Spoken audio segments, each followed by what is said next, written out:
আচ্ছা দেখবেন হঠাৎ বাতাস করতেছে, কারেন্ট নাই, এটা আছে কারেন্টের ফ্যান ঘুরলে হবে না, তোমার জান্নাতে জ্বালে পাঙ্খাতে বাতাস করতেছে, তারপরে মাথা টিপতেছে, কপাল টিপতেছে, এরকম টিপা টিপি থেকে আপনি বলতেছেন চাকরি আল্লাহ আমাকে একটু বউ দিছে গো, তোমার মতন বউ বা হলে ভাগ্যের ব্যাপার। এ কথা শুনি বউ কান্দা শুরু করছে। স্বামীকে কান্দ তো এমনি এমনি কান্দি গো, এমনি স্বামীকে কি জানে কান্দ তো না, এমনি কান্দি, তোমার বলে লাভ নেই। আরে পাগলি তুমি হাল কোন যাচ্ছি বলো কি করে কান্দিতে। শোনো আমি যেটা বলবো এটা যদি শোনো তাহলে বলবো। স্বামীকে কি আছে বলো, বলে তুমি যখন ব্যবসা করতে যাও, বাহিরে যাও, চাকরি যাও, তখন তোমার বুড়া বাপ আর বুড়া মা হওয়ার কেউ আগুন ধরে গেছে। তুমি যদি তোমার বুড়া বাপ মায়ের সাথে থাকতে চাও তাহলে আল্লাহর রাস্তা আমার বাপের বাড়ির টাকা যাও, আর আমার বুড়া যদি জান্নাতে সংসার করবার চাও তাহলে তোমার বুড়া বাপ মাও বাদ দেওয়া লাগবে, ওমা আলাইনা ইল্লাল বালাগ। এখন তুমি কি আমল করবো তো, তোমার বাপ মায়ের সাথে থাকতে চলে আমার বাপের বাড়ির টাকা যাবে, আর আমার সাথে জান্নাতে সংসার করবার গেলে তোমার বাপ মাও বাদ দেওয়া লাগবে। এখন কি করবা তো, এই কয় আর স্বামীর বাতাস করে। স্বামী যদি প্রকৃত স্বামী হয় তাহলে আল্লাহর কোরআন সামনে আসবে রূপান্তর, তাই না? পাঠাগারের উদ্যোগে আজকের এই তাফসীরুল কোরআন মাহফিল, আজকের এই মাহফিলে আল্লাহ তাআলা যিনাকে সম্মানিত সভাপতির আসনে কবুল করেছেন, বীর মুক্তিযোদ্ধা জনাব মোহাম্মদ মোবারক আলী। আজকের এই মাহফিলের সম্মানিত সভাপতিকে অন্তরের অন্তঃস্থল থেকে আমি শুভেচ্ছা জ্ঞাপন করছি।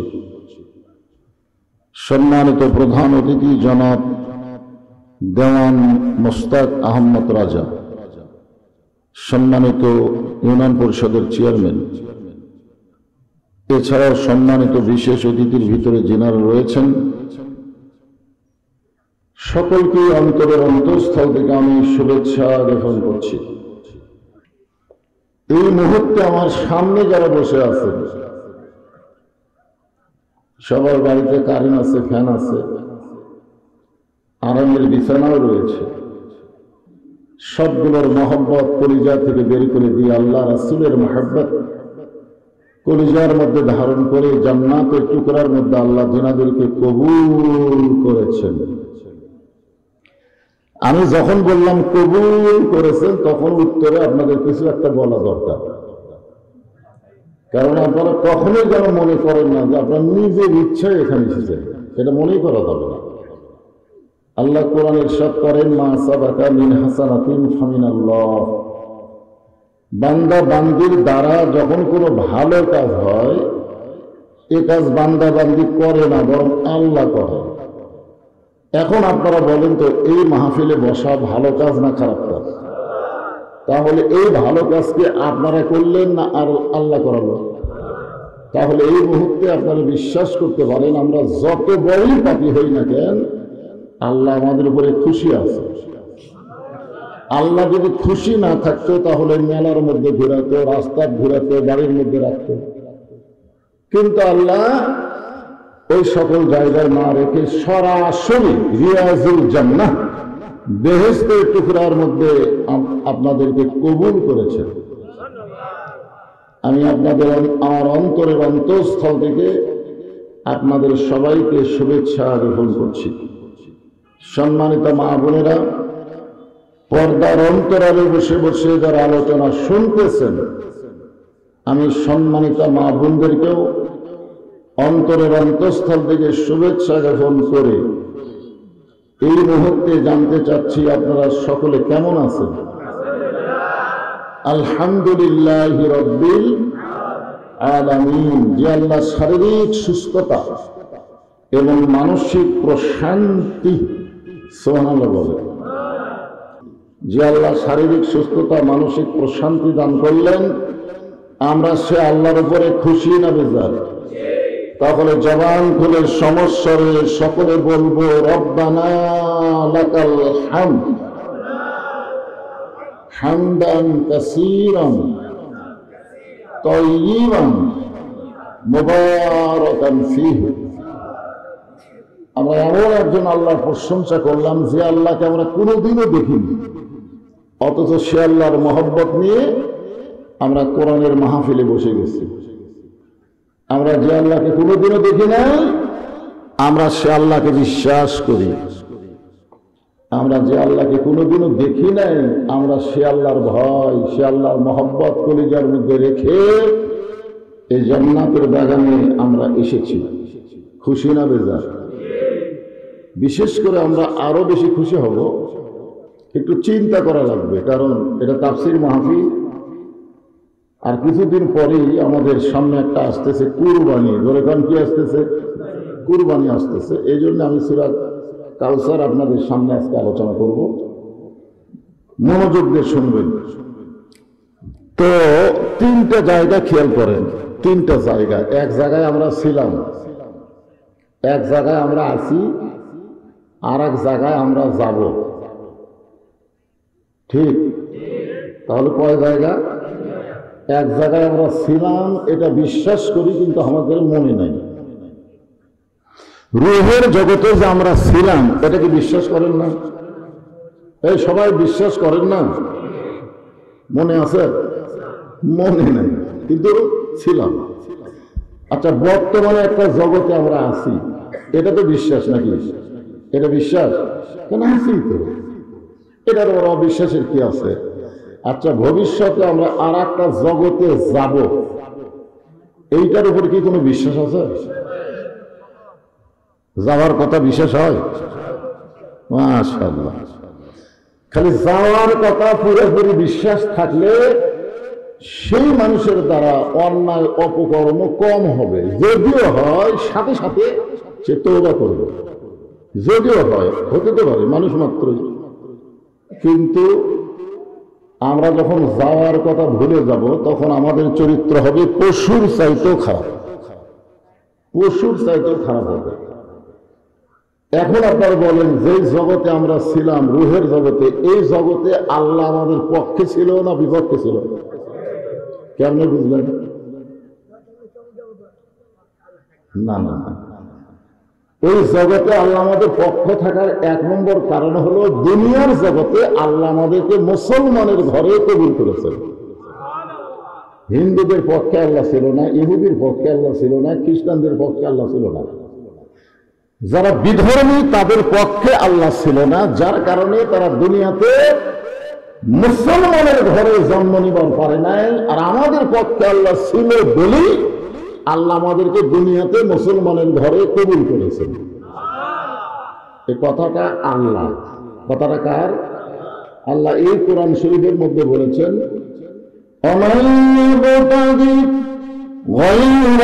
ইসলাম দীনান ফালান ইউকবালা মিনহু।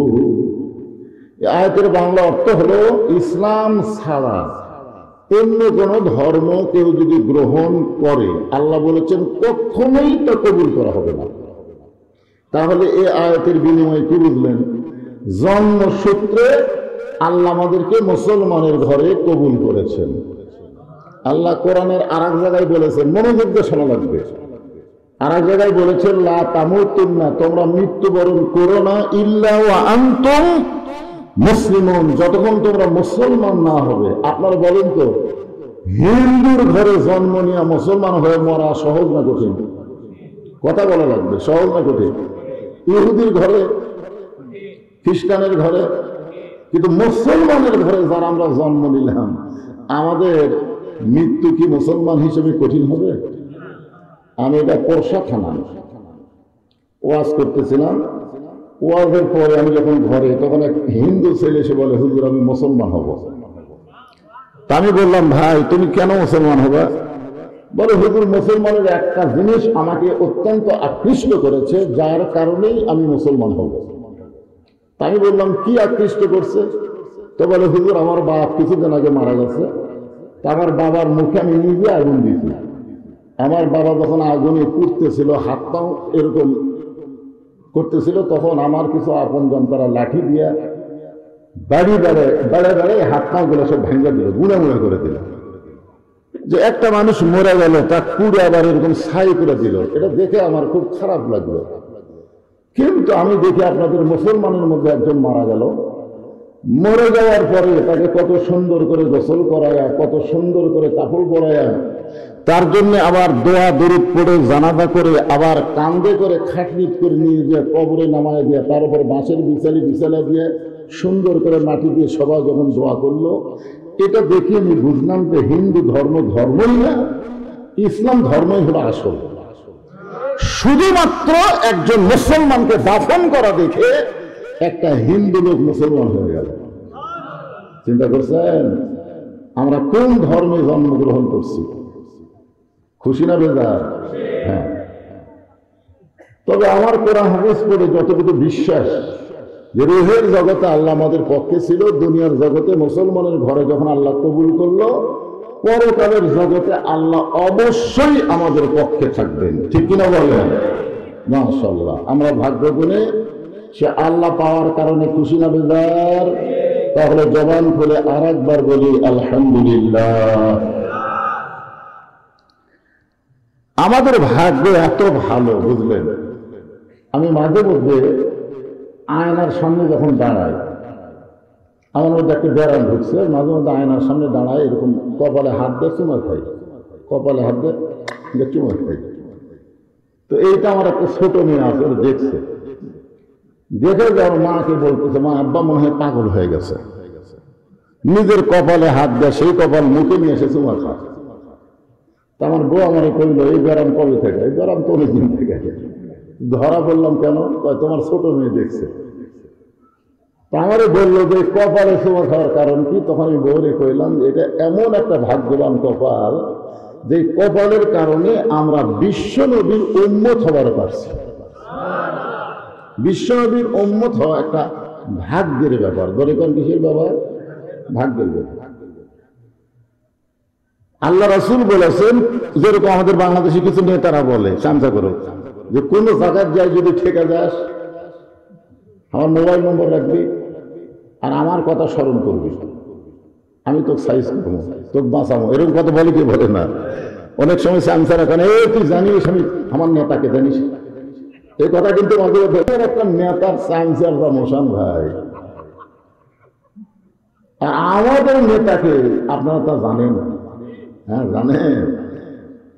আছেন আমার মুক্তার, আছেন আমার ব্যারিস্টার, শেষ বিচার, এগুলো বিচার না, শেষ বিচার, শেষ বিচারের হাইকোর্টেতে তিনি আমায় করবেন পার, আমি পাপী রাসূল জাবিন্দা।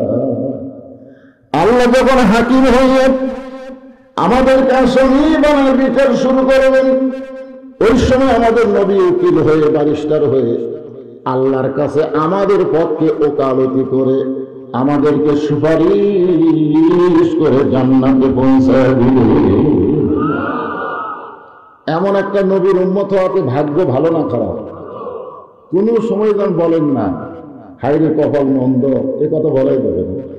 এটা হিন্দুরা বলবে, ইহুদিরা বলবে, খ্রিস্টানরা বলবে, কিন্তু আমরা মুসলমান বিশ্বনবীর উম্মত, আমাদের কপাল পেও না, আমাদের কপাল মন্দ না, আমাদের কপাল হলো উজালা। বলতাম ঠিক? আলহামদুলিল্লাহ। এখন আসেন যে কোরআন থেকে আপনারা তাফসীর শুনবেন, ছোট্ট একটা সূরা। এই মাস যাচ্ছে জিলকদ মাস, সামনে আসতেছে জিলহজ মাস, ঠিক কিনা বলেন? হ্যাঁ, আল্লাহ তাআলা বললেন ইন্না আতাইনাকাল কাউসার, নিশ্চয় আপনাকে কাউসার দান করা হবে। আপনাকে মানে ভাগ্য গুণে আমাদের নবীকে, জোরে কান সুবহানাল্লাহ। হাসর হবে তামার সানি, উম্মত বলবেন পানি পানি, হাসর হবে তামার সানি, উম্মত বলবেন পানি পানি, সেই কঠিন দিনে নবী বিনে পানি দেওয়ার সাধ্য কারো নাই। কার নবী? সবাই জোরে বলবেন আমাদের নবী। কার নবী? আমাদের নবী। আদম থেকে ঈসা আলাইহিস সালাম পর্যন্ত কোন নবীর হাতে পানি থাকবে না, শুধু পানি থাকবে আমাদের নবীর হাতে। তাও তুই আমি পানি না, হাউজে কাউসারের পানি ইমাম গাজ্জালী রহমতুল্লাহ বলেন, কেউ যদি হাউজে কাউসারের এক পিয়ালা পানি পান করে জাহান্নামেও যায়, আল্লাহ জাহান্নামকেও জান্নাত বানায় দেবেন। জোরে সোরে সুবহানাল্লাহ। ইমাম গাজ্জালী, ওনাকে বলা হয় হুজ্জাতুল ইসলাম, ইসলামের দলিল। উনি যে কথা বললেন যে কেউ যদি হাউজে কাউসারের এক পিয়ালা পানি পান করে জাহান্নামেও যায়, যদি যায়, তাহলে আল্লাহ জাহান্নামকে জান্নাত বানাবার পারে। আল্লাহ আগুন থেকে শান্তির বাগান বানাবার পারে, যার প্রমাণ হলো আমাদের জাতির পিতা হযরত ইব্রাহিম। দরকার কথা ঠিক কিনা? নমরুদ যখন মশাল মারতেছিল, ইব্রাহিম একটাবার নিচের দিকে তাকায় দেখ, আমি তোকে পোড়ানোর জন্য বিশাল আগুনের চুলা জ্বলাই, সেখানে দাও দাও করে আগুন জ্বলতেছে। 80 গজ উপর দিয়ে কোনো পাখি উড়ে গেলে পাখি পুড়ে যায়, আর সে আগুনের মধ্যে আমাদের জাতির পিতা হযরত ইব্রাহিমকে ফেলে দিয়েছে। আল্লাহ কয়, ইব্রাহিম নমরুদ এত বড় আগুন দেখবার কয়, তুমি একবার তাকায় দেখো না কেন? ইব্রাহিম বলতেছে, আল্লাহ আমার ঈমান বলতেছে নমরুদ আগুন জ্বলাবার পারে, কিন্তু পুড়ানোর ক্ষমতা নমরুদের হাতে নেই। আমার ঈমান যতক্ষণ বলবে যে আগুনের পুড়ানোর ক্ষমতা আল্লাহর হাতে, ততক্ষণ পর্যন্ত আমি আগুনের দিকে তাকাবো না। হাসবি আল্লাহু নি'মাল ওয়াকিল ওয়া নি'মাল মাওলা ওয়া নি'মান নাসীর। আল্লাহ বলে, ইব্রাহিম আমি আল্লাহ বলতেছি, একটাবার তাকায় দেখো। আল্লাহর হুকুম, ইব্রাহিম নবী তাকায় দেখে, কুলনা ইয়া নূরু কুনি বারদাও ওয়া সালামান আলা ইব্রাহিম। ওই আগুনের চুলাটা আল্লাহ শান্তির বিছানা বানাই দিয়েছে। আপনার বলেন তো, নমরুদের আগুনের চুলা আল্লাহ শান্তির বাগান কেন বানালো? কারণ আল্লাহু আলিমুম বিযাতিস সুদূর, আল্লাহ নজর করে দেখে ইব্রাহিমের ভিতরে এমন একটা ঈমানের আগুন জ্বলতেছে, যে ঈমানের আগুনের কাছে নমরুদের চুলার পাওয়ার নাই। সরল বলে, আপনারা বলেন তো, আমাদের ঈমানের মধ্যে আগুন আছে না নাই? এই আগুন যতদিন জ্বলবে ততদিন সেই মানুষ বাকিরের সঙ্গে আপোষ করবে না। দরকার হলে দুনিয়াতে জীবন দিবে, কিন্তু বাকিরের সঙ্গে আপোষ করবে না। এখন আল্লাহ বলতেছেন, নিশ্চয় আপনাকে কাউসার দেওয়া হবে। কাউসার। সাহাবারা বললেন, ইয়া রাসূলুল্লাহ, যে হাউজে কাউসারের পানি পান করে জাহান্নামে গেলে জাহান্নামে জান্নাত হয়ে যাবে। সে হাউজে কাউসারের পানি আল্লাহ এমন একজন মানুষকে দিবেন, যিনি হলেন রাহমাতুল লিল আলামিন। এই বাতাস করে লাগবে। যিনি হলেন কি? রহমাতুল লিল আলামিন। আপনারা কিছুক্ষণ আগে আমার ভাষা ওয়াজ করে শুনলেন না? আল্লাহ হচ্ছে রব্বিল, আলহামদুলিল্লাহি রব্বিল আলামিন, আর আমাদের নবী হচ্ছে রাহমাতুল লিল আলামিন। আপনারা এই দুই আয়াতের ব্যাখ্যা সমস্ত তাফসীরকারক করেছেন যে যতটুকু এরিয়ার রব হলেন আল্লাহ, ততটুকু এরিয়ার রহমত হলেন মুহাম্মাদুর রাসূলুল্লাহ। তো বলতেছে, হুজুর এই হাউজে কাউসারের পানি নিয়ে যখন হাসর ময়দান আপনি থাকবেন, হাসর হবে তামার ছানি, সূর্য নিচের দিকে নেমে আসবে, মাটি পুরো তামা হয়ে যাবে। ওই সময় ইহুদি খ্রিস্টান কাফেরের বাচ্চারা যদি আপনার কাছে এক পেয়ালা করে পানি চায়, আর আপনি যদি পানি দিয়েই দেন, আর ওরা ওই পানি পান করে যদি জাহান্নামেও যায়, জাহান্নাম তো জান্নাত হয়ে যাবে। আল্লাহ রাসূল বললেন, সাহাবীরা তোমরা কি মনে করতেছো? হাউজে কাউসারের মালিক আমি না, মালিক হচ্ছে আল্লাহ, আর আমি হলাম বন্টনকারী। আপনারা বলেন তো, বন্টনকারীকে আপনারা কি করেন? যারা বাঁটে দেয়, বাঁটে, সাগিদার কম। যাই হোক, কোনো জায়গাতে খাজনদার, কোনো জায়গায় সাগিদার। আল্লাহ রাসূল বললেন, আমি হলাম সাগিদার, আমি হলাম বন্টনকারী, আমি ইচ্ছা মতো বন্টন করতে পারবো না। হাউজে কাউসারের পানি পান করতে গেলে তার মধ্যে দুইটা গুণ থাকা লাগবে। দুইটা গুণ থাকলেই সে হাউজে কাউসারের পানি পান করবে। এক নম্বর গুণ হলো ফাসাল্লি লিরাব্বিকা, আর দুই নম্বর গুণ হলো ওয়ানহার। এক নম্বর হলো নামাজ, আর দুই নম্বর কুরবানি। তারাই পান করবে কেবলমাত্র হাউজে কাউসারের পানি। তাহলে এক নম্বর কি? জোরে কম। এখন যারা আমার সামনে বসে আছেন তাফসীর মাহফিল, কারা কারা এশার নামাজ না পড়ে ওয়াজ শুনতেছেন? কারা কারা হাত তুলবার বলতেছি না, কারা কারা এশার নামাজ না পড়ে ওয়াজ শুনতেছেন? আপনারা একটু নিজের বিবেক দিয়ে চিন্তা করেন তো, যে ফজর পর্যন্ত বাঁচার গ্যারান্টি আমাদের আছে ভাইজান? যদি ফজর পর্যন্ত বাঁচার গ্যারান্টি না থাকে, এশার নামাজ বাদ দিয়ে আপনি ওয়াজ শুনতেছেন, আর ফজরের আগে যদি আপনি মারাই যান, তাহলে দুনিয়ার কত মানুষ আপনার জানাজা নামাজ পড়লে আপনি জান্নাতে যাবেন? বিবেক দেখে চিন্তা করেন তো। কারণ রাসূল বলেছেন, মান তারাকা সালাতু মুতাম্মিদান ফাকাত কাফারা, ইচ্ছা করে এক ওয়াক্ত নামাজ যারা বাদ দিল তারা অবশ্যই আল্লাহর সাথে কুফরি করবে। তাহলে এশার নামাজ বাদ দিয়ে যারা ওয়াজ শুনতেছেন, ফজরের আগে যদি আপনারা মরেন, এই হাদিস অনুযায়ী তো আপনারা কাফের হয়ে মরলেন, আর কাফের জানাজা দিয়ে কোনো লাভ হবে?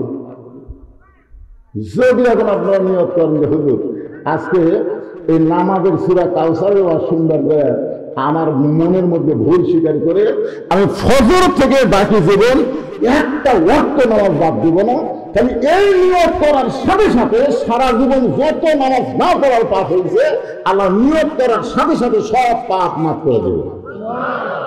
তাহলে এখন কি নিয়ত করা যায় যে আজকে এই আলোচনা শুনে আমরা ফজর থেকে আর একটা ওয়াক্ত নামাজ ইচ্ছা করে, মান তারাকা সালাতু মুতাম্মিদান, মুতাম্মিদান শব্দ হচ্ছে ইচ্ছা করে, যদি আপনি কোনো কারণে বাদ যায় পরে সেটা আদায় করবেন, কথাটা বুঝলেন?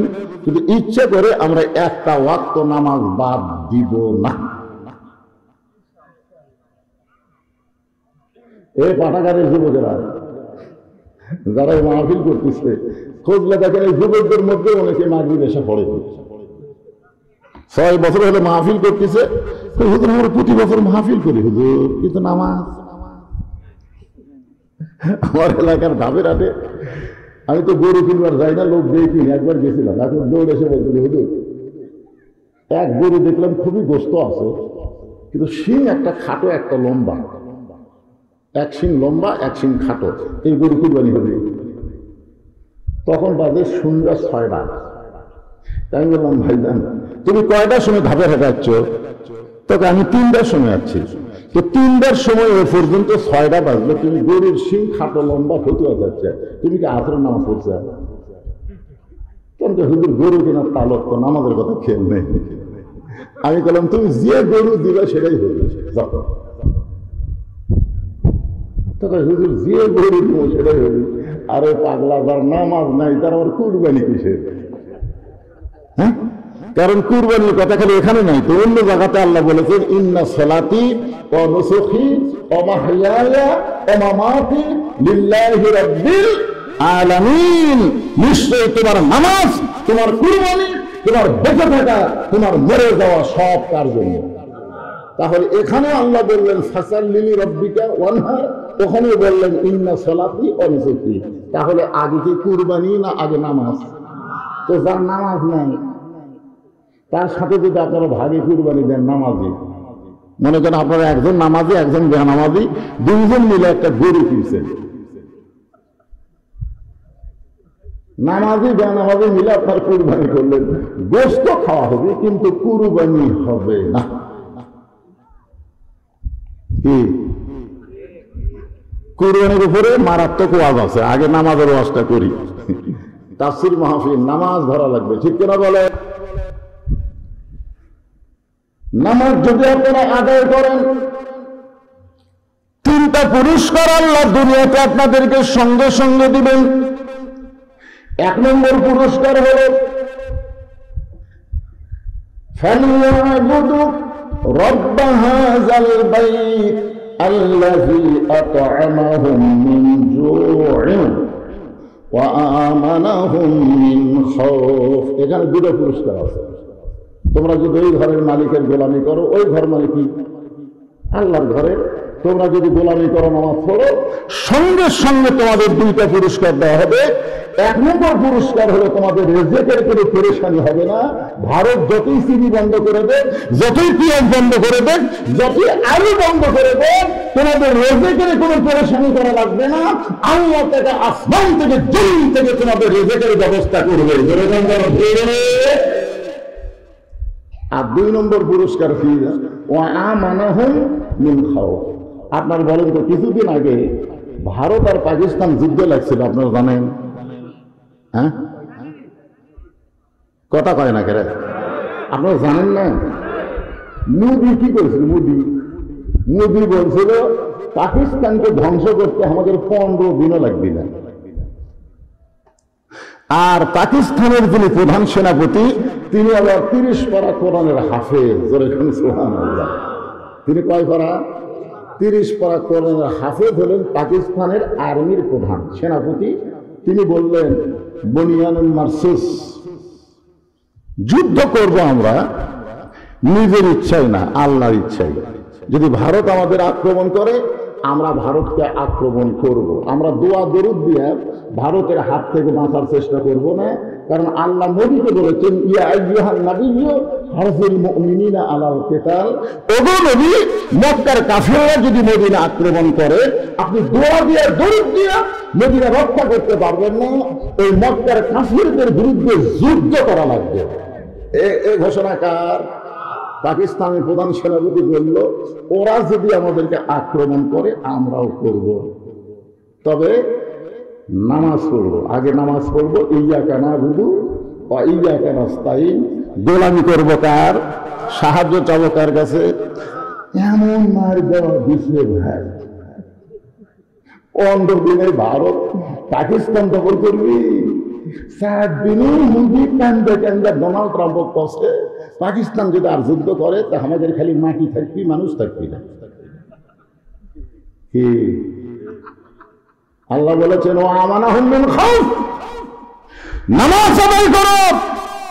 আসমানি বিপদ, জমির বিপদ, পারমাণবিক বিপদ, যত প্রকার অস্ত্রের বিপদ আছে, সমস্ত কিছু থেকে আমি আল্লাহ তোমাদেরকে পুরোপুরি নিরাপত্তা দিয়ে দিব। এই ভারতের ওদের পশ্চিম বাংলার একটা কি আছে, ওর নাম কি? মমতাজ কি একটা মাঝে মধ্যে কয় না, বাংলাদেশ দখল করতে আমাদের কয় মিনিট লাগবে। জোকার সাংবাদিক আর একটা ভূপেন্দ্র না কি যাই হোক আছে, হ্যাঁ না না গয়েশ্বর লাইরে, যাই হোক এখন মনে ভূপেন্দ্র। ওই গতকাল ফেসবুকে দেখেন, মুসলমানের হাত ধরে মারসাতে, ভাই তোরা হবি সেই মাল রে, তোরকে আল্লাহর কাছে আমাকে ভগবানের খাওয়াই নেই। এই কিছুদিন আগে গল্প মানছে বাংলাদেশ দখল করবে। ইউনূস সরকার ভারত বুড়াঙ্গুল দেখে চিনত গেছে, নদী গালত হাত দিছে। শক্তি কিন্তু আমাদের একটাই, সেই শক্তির নাম হলো নামাজ। যারা বলেন নাম কি?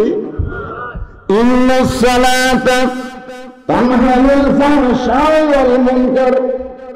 একমাত্র নামাজই পারে মানুষকে যাবতীয় বেহুদা এবং খারাপির কাছ থেকে বাঁচাই দিতে।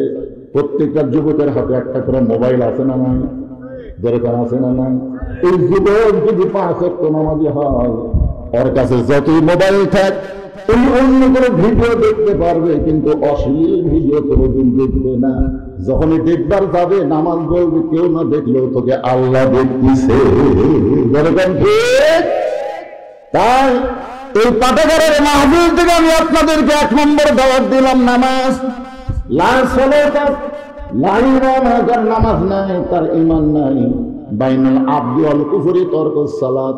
বান্দার কাফের মধ্যে পৃথক করার জিনিসটার নামই হলো নামাজ। আল্লাহ বললেন, ফাসাল্লি লিরাব্বিকা, 1 নম্বর হলো তোমাদের নামাজ। পুরুষ মানুষের জন্য 1 নম্বর হলো নামাজ। আমি এখানে আজকে মাগরিবের নামাজের পরে এসেছি, যত বক্তা ওয়াজ করছে এ পর্যন্ত শুধু ওয়াজ করে গেছে, কিন্তু মা বোনেরা যে অনেকে এসেছে তাদের পক্ষে একটা কথাও বলেনি। করে কথা ঠিক কিনা? আপনারা বলেন তো, এখনকার মায়েরা ছেলেদেরকে নষ্ট করার পিছনে 1 নম্বর কারণ কি? এখনকার মায়েরা ছেলেদেরকে নষ্ট, সন্তানদেরকে নষ্ট করার 1 নম্বর কারণ হলো সিজার। আমরা যে কয়টা উপরে বসে আছি, যে কয়টা বসে আছি একটাও স্বীকার করা নয়, একটাও স্বীকার করা নয়। কেন আমাদের মায়েরা খুবই কষ্ট করে সন্তান প্রসব করেছে। জোরে কন কথা ঠিক কিনা? কথা কন্ডে ভাই, কি বলবো প্রসবের কথা, মা বিনে সেই ব্যথা কেউ তো বুঝবে না। মাজন থেকে সন্তানের গায়ে অকালে মা মারা যায়, কেন সে মায়ের ভক্তি করবা না? এমন দরদি ভাবে কেউ হবে না আমার মা, মা গো। খুব খেয়াল করবেন, আমরা যারা পুরুষ মানুষ আমাদের 1 নম্বর আমল হচ্ছে নামাজ। নামাজ যদি আমরা না পড়ি কোন আমল আল্লাহ আমাদের কবুল করবে না। আর নারীদের জন্য 1 নম্বর নেক আমলের নাম হলো পর্দা। পর্দা নিশি নারী দরকার হলে সন্তান প্রসব করতে মরে যাবে, কিন্তু অপরিচিত ডাক্তারের কাছে সিজার করবি না। যেরকম কথা ঠিক কিনা? আমার গ্রাম সম্পর্কে ভাবি ছিল, ওর স্বামী খুব সম্পদশালী, তাই তুমি অত কষ্ট করতেছ, তোমাকে সিজার করাবো। বলে আমার যে সিজার করবি সে মরদ মানুষ না মেয়ে মানুষ, তার কোনো গ্যারান্টি নেই। তা আমার পেটে সন্তান ধারণ করছি পর্দার ভিতরে, আর এটি এখন সিজার করবার আমার পেট নেড়ে চেড়ে সেই পেট কেটে বাচ্চা বার করবি, আর সেই বাচ্চা দুনিয়াতে ভালো হবে। ও মোবাইল ছাড়া ভাত খাবি না, মোবাইল ছাড়া কান্না বন্ধ হবি না, দরকার হলে যত কষ্ট মরে যাবো, কিন্তু আমি নর্মালে বাচ্চা নিব, আমি সিজার করাবো না। করাইনি, 2-3 দিন কষ্টের পরে বাচ্চা হয়ে গেছে। আমাদের আগেকার যুগে কি সিজার ছিল? আমার মায়েরা যারা পর্দার অন্তরে শোনেন, একটা মেয়ে মানুষ মারা গেলে কোন পুরুষ মানুষ তাকে ধরে কবরের মধ্যে নামাবার পারবে? ইমাম গাজ্জালীকে যখন মেয়েদেরকে পর্দা সম্পর্কে বলা হলো, উনি সরাসরি বললেন কবর, সরাসরি শব্দ বললেন কবর। ছাত্ররা বললেন হুজুর, মেয়েদের পর্দার কথা বলছি, আপনি কবরের কথা কেন বললেন? ইমাম গাজ্জালী বললেন, একটা মহিলা মারা গেলে যেই সমস্ত পুরুষ মানুষ তার দেহ ধরে কবরের মধ্যে নামাবার পারবে, কেবলমাত্র তারা ছাড়া সকলের কাছে মেয়েকে পর্দায় থাকতে হবে। আমার এই সহজ কথাকে আপনারা বুঝতে পারলেন? একটা মেয়ে মানুষ মারা গেলে তার লাশ ধরে যারা কবরের মধ্যে নামাবার পারবে, শুধু তাদেরকে ছাড়া যত পুরুষ আছে সকলের কাছে মেয়েদেরকে পর্দার মধ্যে থাকতে হবে। এখন আপনারা হিসাব করে বলেন তো, যে আপনার বউ যদি মরে যায়, বা আপনার মেয়ে যদি মারা যায়, বা আপনার মা যদি মারা যায়, কারা কারা লাল ধরে কবরের মধ্যে নামাবার পারবে?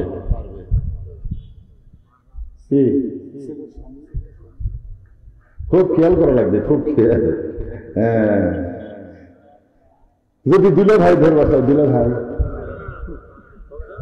চাচাতো ভাই, খালাতো ভাই, ফুফাতো ভাই, মামাতো ভাই, আপনারা বলেন তো, যে কয়টা ভাই বলেন সবগুলো যদি বাদী হয়, তাহলে সেই ভাইয়েরা ঘরের মধ্যে ঢুকতে পারবে? ঢুকতেছে না, বাড়ির মধ্যে ঢুকতেছে না, কারণ ঢুকতেছে না।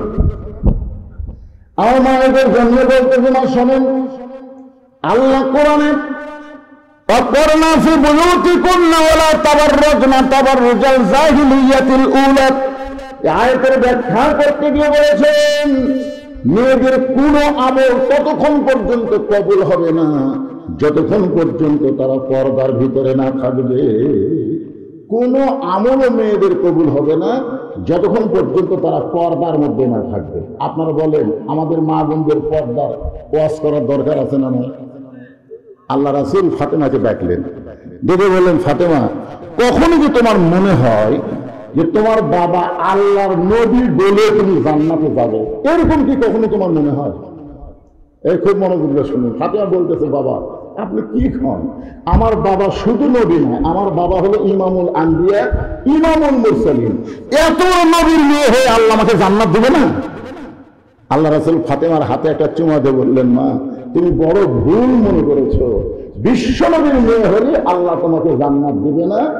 জান্নাতে যাইতে গেলে তোমাকে আমল করে জান্নাতে যাইতে হবে, আমল করে জান্নাতে যাইতে হবে। এখন ফাতেমা বলতেছে, বাবা কি আমল করলে আল্লাহ পাক জান্নাত দিবে? রাসূল বললেন মেয়েদের জন্য খুব বেশি আমল করা লাগবে না, ঈমান গ্রহণ করার পরে মাত্র 4টা আমল করা লাগবে। খুব খেয়াল করবেন, মাত্র কয়টা আমল? মাত্র 4টা আমল করা লাগবে।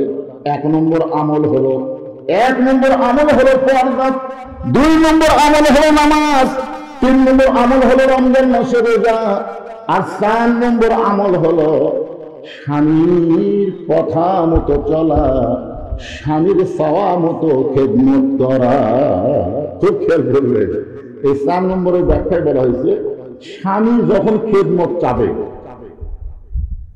বউ ইচ্ছা করে স্বামী খেদমত করা যাবে না। স্বামী যদি খেদমত চাই, দেখো তো আমার চুল কাটছে, চুলকে দেওয়া লাগবে, দেখো তো আমার মাথা ভিজাচ্ছে, টিপে দেওয়া লাগবে। স্বামী খেদমত চাইলে স্বামীর খেদমত করা যাবে, তবে ইচ্ছা করে স্বামীর খেদমত করা যাবে না। কেন? অতি ভক্তি,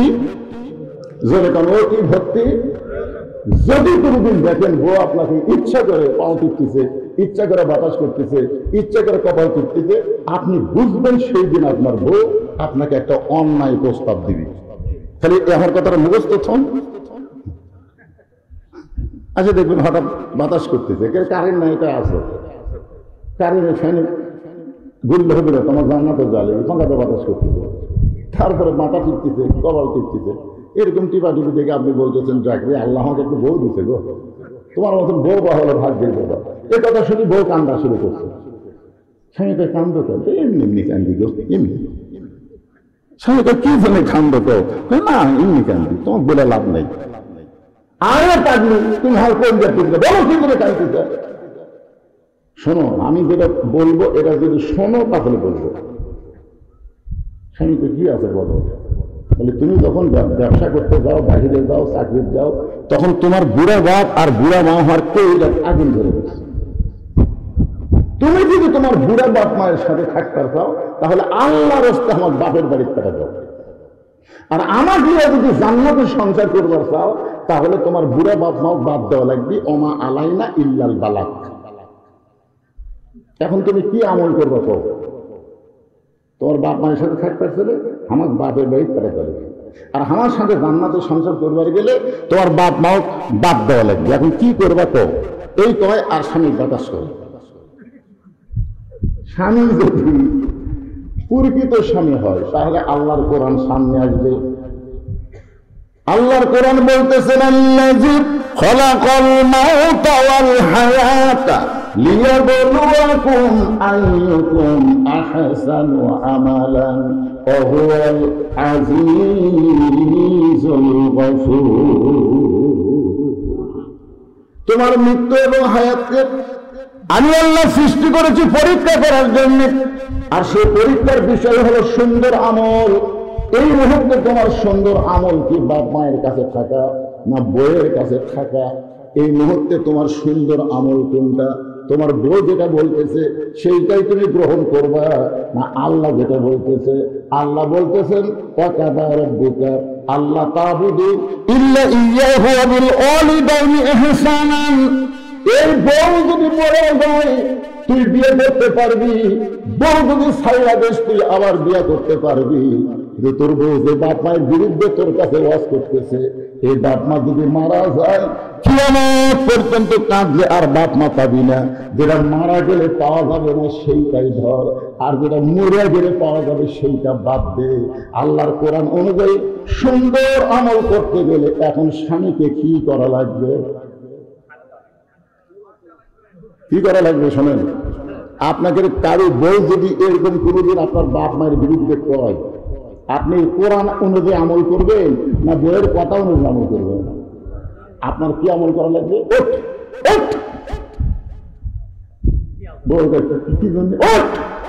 তোর যা আছে সব ব্যাগের মধ্যে তোর। আমি 3 তালাকের গাড়ি চড়া তোর বাপের বাড়ি যা। বউ দৌড় আছে, পাও ধরে বলবে আসলে তুমি আল্লাহর ওলি গো, আমি তোমার পরীক্ষা করলাম, তুমি আসলে আল্লাহর ওলি। এই জন্য মা বোনদের জন্য বলবো, খেদমতের নামে স্বামীর কাছে শ্বশুর শাশুড়ির বিরুদ্ধে কোনো কথা বলবো না, কারণ প্রত্যেকটা ছেলে তার বাপ মাকে সবচাইতে বেশি ভালোবাসে। মায়ের পায়ের তলে সন্তানের জান্নাত, আর বাপের মুখের দিকে তাকাইলে কবুল হবে সওয়াব। এটা হলো 4 নম্বরে ওয়াজ করলাম। আর 1 নম্বর হলো পর্দা। মেয়েদের 1 নম্বর হলো পর্দা, আর পুরুষ মানুষের 1 নম্বর হলো নামাজ। নামাজের কিছু ওয়াজ আপনাদের শোনাইছি, ঠিক কিনা বলেন? এরপরে দ্বিতীয় বিষয় আসবে কুরবানি। এই কুরবানি মানে অনেকে মনে করতে হুজুর আমি গরিব মানুষ, আমি না হয় নামাজ পড়বো, কিন্তু কুরবানিতে আমি দিবার পারবো না, তাহলে হাইবে কাউসারের পানি আমি পাচ্ছি না। মানে অনেকে কিন্তু এরকম চিন্তা করে। এক জায়গাতে আমি বলতেছি নামাজ আর কুরবানি এই 2টা আমল যারা করতে পারবে তারাই পান করবে কিয়ামতের দিন হাউজে কাউসারের পানি। কেন গরিব এটা বলতেছে হুজুর তাহলে আমি যে কুরবানি দিতে পারি না, তাহলে আমার খবর কি? আমি বললাম পাগলা, এটা এই কুরবানি নয় রে, এটা যে কোন কুরবানি, সেই কুরবানি বাংলাদেশের মুসলমানের সামনে আসতেছে। সেই কুরবানির উপর একটা গান গায়া আমি আবার পর্দার উপরে যাব। আপনার তো বিরক্ত হচ্ছেন না? একটা ছোট্ট একটা গান গাই, দেখেন তো কুরবানি বুঝতে পারেন কিনা। ইমানের দাবি যদি কুরবানি হয়, সেই দাবি ধরে বসে থাকা নয়। ইমানের দাবি যদি কুরবানি হয়, সেই দাবি ঘরে বসে থাকা নয়।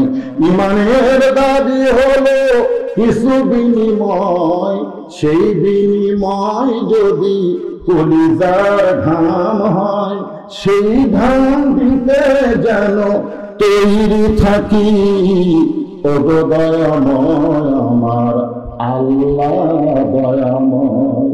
ইমানের দাবি হলো অগ্নি শিখা, বাতিলের বিরুদ্ধে জ্বলতে শিখা। সে আগুনে জ্বলে জ্বলে দিব ইমানের পরিচয়। ইমানের দাবি ধরে বসে থাকা নয়। এখন এটা কি কুরবানি, সেই কুরবানি নিয়ে কোরআনের আয়াত এবং হাদিস নিয়ে আপনাদের সামনে আসতেছি। এখন মা বোনদেরকে একটু খুশি করার জন্য ওরা আবার বলবে সেই সুন্দর থেকে আমরা বসে আছি, একটা বক্তা আপনাকে ওয়াজ করে না, বলে কোন কথা ঠিক কি না? কিন্তু আমাকে দাওয়াত দিলে মেয়েরা কিন্তু খুশি হয় যে বৌগৃহীত আসলে আর যাই করুক মা বোনদের ওয়াজ করবেই, ঠিক কিনা বলেন? হ্যাঁ, এই জন্য আমার মায়েরা খুব মনোযোগ দিয়ে শুনবেন। কতগুলো মহিলা, কতগুলো মেয়ে মানুষ মা ফাতেমার সঙ্গে দেখা করবে, মেয়েরা মেয়ের সঙ্গে দেখা করবে, কিন্তু আয়েশাটাকে ফাতেমার ঘরের দরজা বন্ধ। এখন ফাতেমার ঘরের দরজা বন্ধ, মেয়েরা দরজায় দাঁড়িয়ে আছেন, এখন কি করবে? এমন সময় তাকে ছোট্ট একটা বাচ্চা দৌড়াদৌড়ি করতেছে। মেয়েদের মধ্যে একজন ওই বাচ্চাকে ডাক দিয়ে বললেন, বাবু তোমার নাম কি? বলে আমার নাম হলো হুসাইন ইবনে আলী। মেয়েরা বুঝবার করছে হুসাইন ইবনে আলী, বুঝতেছেন তো? ইতা আলীর বেটা হুসাইন, তাহলে ফাতেমার সন্তান। তখন মেয়েরা বলতেছে, বাবা আমরা তোমার মায়ের সঙ্গে একটু দেখা করবো, তুমি যদি তোমার মায়ের কাছে গিয়ে আমাদের জন্য একটু দরজা খোলার ব্যবস্থা করতে পারো, তাহলে আমরা একটু তোমার মায়ের সাথে দেখা করব। কারণ আমাদের কানে একটা খবর আছে, সেই খবরটা হলো সাইদুস শাবাবে ফাতেমাতুজ জোহরা, সাইদুস শাবাবে না, আহলুল জান্নাহ ফাতেমাতুজ জোহরা, জান্নাতি নারীদের নেত্রী হবে ফাতেমা। তো তোমার মা হবে জান্নাতি নারীদের নেত্রী। এই নেত্রীটা দেখতে কেমন, এই জন্য আমরা দরজা দাঁড়িয়ে আছি। তোমরা একটু তোমার মায়ের কাছে, তুমি একটু তোমার মায়ের কাছে যাই আমার জন্য একটু দরজা খোলার ব্যবস্থা করো। সঙ্গে সঙ্গে হুসাইন বলতেছে, আপনাদের কোনো টেনশন নাই। এক দৌড়ে মায়ের ঘরের দরজায়। এখন আপনারা বলেন তো, যারা মেয়ে মানুষ হবে তারা কিন্তু সামনের ঘরে থাকতে পারবে না, তাদের জন্য একটা অন্দর মহল বানানো লাগবে। যেরকম কথা ঠিক কি না? আপনারা প্রত্যেকটা বাড়ি বানাচ্ছেন সদর মহল। আমাদের এলাকায় একটু ধান কাটা লাগছে, এখন এই বছরে বছরে কামলা পাওয়া খুব কঠিন। তো কামলা 5 জন, তার মধ্যে একজনে বলতেছে, শোনো আমি তো সবসময় বাড়িতে থাকি না, আমি ব্যবসা বাণিজ্য করি, কখন কুটি যাই, তো তোমাকে যা প্রয়োজন হয় তো তোমার ভাবির থাকে নেই, মানে নিজের বউ দেখা গেছে এটা তোমাদের ভাবি, যা দরকার হয় ভাবির থেকে নেই। দেখছেন কামলা করে বউ দেখাচ্ছে, আমি সবসময় বাড়িতে থাকি, তোমাকে যা দরকার হয় এই ভাবির কাছে চাইও, তার ভাবি দিবে। 5 জনের মধ্যে একটা হলো লুচ্চা ঢোপা, যেরকম কি ঢোপা, সব কামলা কে এক হয়।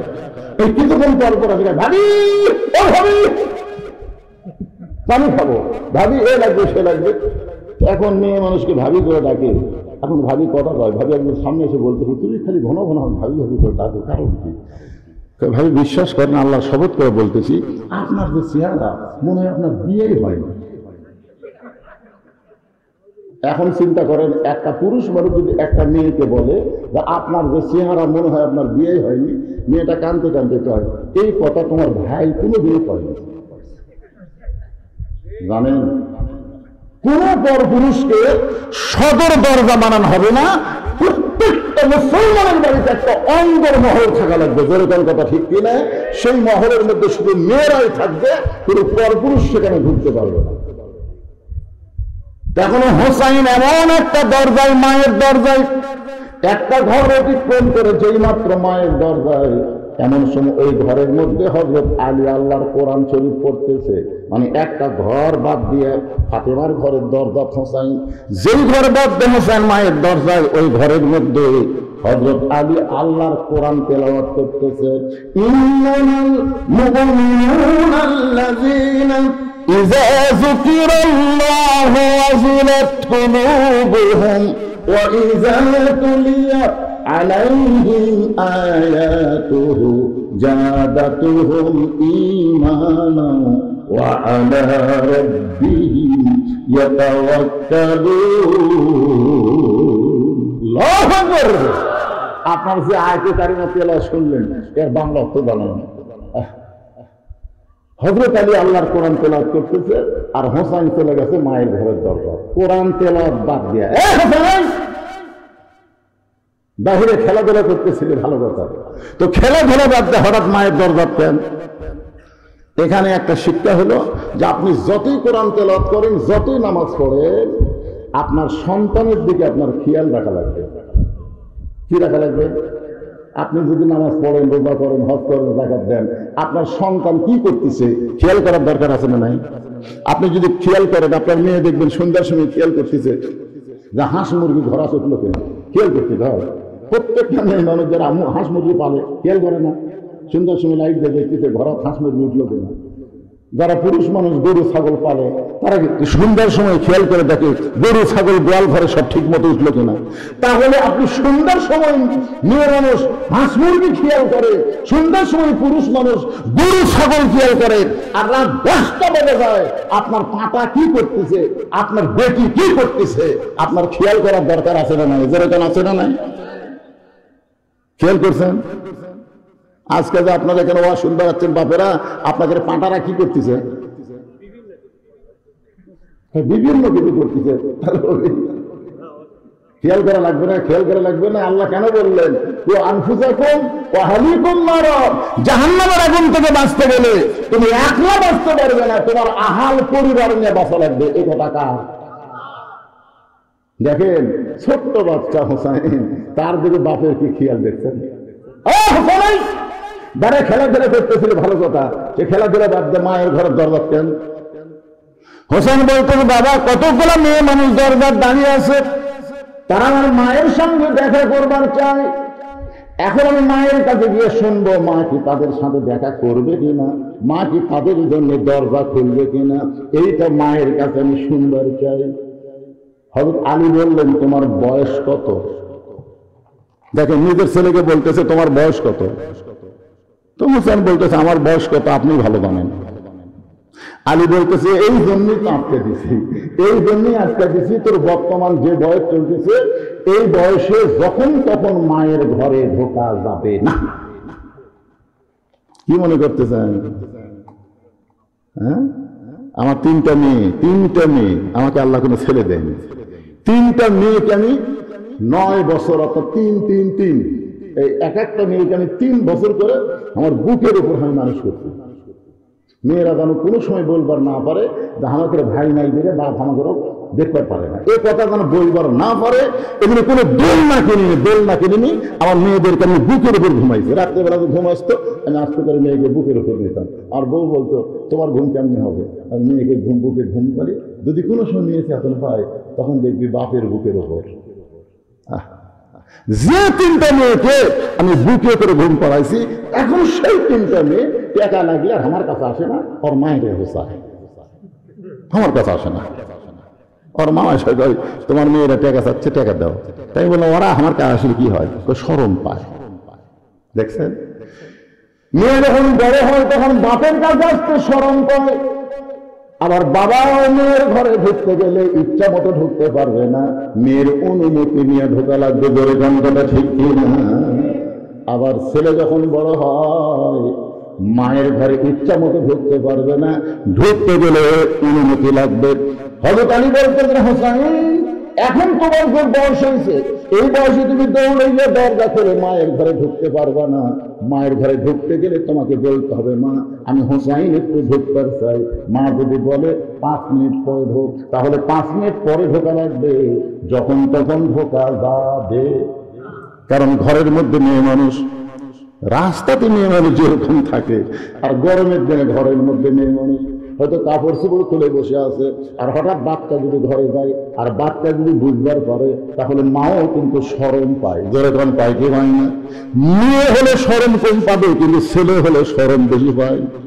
দেখবেন মা মেয়ে একসাথে গোসল করে কি করে না, কথা কন অনেক বোঝাঘাত করে, কিন্তু ছেলের দেখে মা শরম বেশি পায়, আর মেয়ে দেখলে বাবা শরম বেশি পায়। আলী বলতেছেন, হুসাইন এখন তোমার যে বয়স হয়েছে, এই বয়সে যখন তখন তুমি মায়ের ঘরে ঢুকতে পারবে না, তুমি একটু আমার কাছে আসো। যেই হুসাইন হযরত আলীর কাছে, হযরত আলী বলতেছেন, এই ধর। আমার দিকে খেয়াল করেন, হুসাইন যে কাছে আইছে, হযরত আলী বলতেছেন ধর। কি ধর?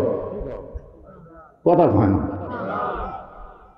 এখন 4.5 বছর বয়স, সেই বাচ্চাকে হযরত আলী বলতেছেন ধর, আর হুসাইন বলতেছেন দেন দেন। আলীর চোখে মুচকি মুচকি হাসি, সুবহানাল্লাহ বলেন। হ্যাঁ, কারণ ওমর ফারুক একদিন বললেন, ইয়া রাসূলুল্লাহ, আপনার পিছনে আমরা জোহরের নামাজ আদায় করতেছি, প্রথম রাকাতের প্রথম সেজদা 3 বার সুবহানাল্লাহ আলা ঠিকই হলো, কিন্তু দ্বিতীয় সেজদা দেয় 100 বারের বেশি সুবহানাল্লাহ আলা বলি, আপনি সেজদা থেকে মাথা তোলেন না। প্রথম সেজদার দ্বিতীয় সেজদা এত লম্বা হলো, দ্বিতীয় রাকাত ঠিকই আছে, তৃতীয় রাকাত ঠিকই আছে, চতুর্থ রাকাত ঠিকই আছে, কিন্তু আমার বিনয়ের সাথে জানতে চাই, প্রথম রাকাতের দ্বিতীয় সেজদা এত লম্বা হলো কেন? আল্লাহ রাসূল বললেন, ওমর, আমরা যখন নামাজের সেজদায় ছিলাম, এমন সময় এক পবিত্র এসে আমার পিঠে চড়েছে। সুবহানাল্লাহ বলেন। এমন সময় এক পবিত্র এসে আমার পিঠে চড়েছে, সেই পবিত্রের নাম হলো হোসাইন। যতক্ষণ আমার পিঠে বসেছিল, আমি নামাজ পড়া অবস্থায় হোসাইনকে পিঠ থেকে নামাবার চাইলাম, কিন্তু নামাজের মালিক আল্লাহ বললেন, হাবিব, হোসাইন যতক্ষণ আপনার পিঠে চড়ে বসে থাকবে, আপনি ততক্ষণ সেজদা থেকে মাথা তুলবেন না, এমনকি ওকে পিঠ থেকে নামাবারও পারবেন না। রাসূল কিন্তু হোসাইন বলে নাই, রাসূল বলেছেন একজন পবিত্র। তার মানে বোঝা গেল, ফাতেমার 2টা সন্তান হাসান হোসাইন, এরা জন্মসূত্রে পবিত্র হয়ে জন্মগ্রহণ করেছে। যেই বললেন হযরত আলী ধর, সঙ্গে সঙ্গে হোসেন বলতেছেন দেন। হোসেনের হাতে আল্লাহর কোরআন শরীফ দিয়ে হযরত আলী ফাতেমার ঘরের মধ্যে ঢুকতেছেন। রে মায়েরা যারা পর্দায় আছেন, একটু মনোযোগ দিয়ে শোনেন। বাবা যদি, মেয়ে যদি বড় হয় বাবা ঢুকতে অনুমতি লাগবে, আবার যদি ছেলে বড় হয় মায়ের ঘরে ঢুকতে কি লাগবে? কথা কন, কি থাকলে? কিন্তু স্বামী যদি বউয়ের ঘরে ঢোকে অনুমতি লাগবে? কেন লাগবে না? কোন একটা দলিল দেন।